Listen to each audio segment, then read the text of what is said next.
छत्तीसगढ़ महतारी के जो माई के भाखा है छत्तीसगढ़ी, ये भाखा है जन जन के भाखा हुआ है। जैसे अलग अलग प्रदेश में उड़िया में बात करते, उड़ीसा में मराठी मराठी भाषा में बात करते, और इसलिए जब छत्तीसगढ़ हमार भाखा है तो वो छत्तीसगढ़ ला जन जन ला बोलना चाहिए।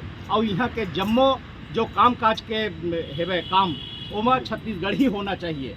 हमन देखन कि यहाँ पे कॉलेज स्तर में तो एमए के पढ़ाई छत्तीसगढ़ी में हुआ था, लेकिन ज़रूरत है हमला प्राइमरी से पढ़ाई के।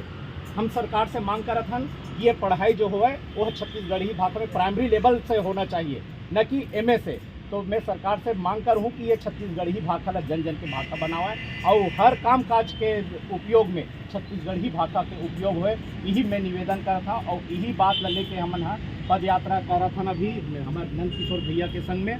पहली हमन यहाँ ले गए रहे महतारी भाषा के ये महंत जी से मिले रहे हैं और बहुत अकन मंत्रिमंडल में मिल के बताएं अपन बात ला दोहराएं कि हमार जो ये काम काज के जितना काम काज के बात है वो सब छत्तीसगढ़ी में होना चाहिए। लिखा पढ़ी छत्तीसगढ़ी में होना चाहिए, हमारी पढ़ाई लिखाई छत्तीसगढ़ी में होना चाहिए। शुरुआत प्राइमरी स्कूल से आप मन करो, ये मांग ला लेके हमन गेरे।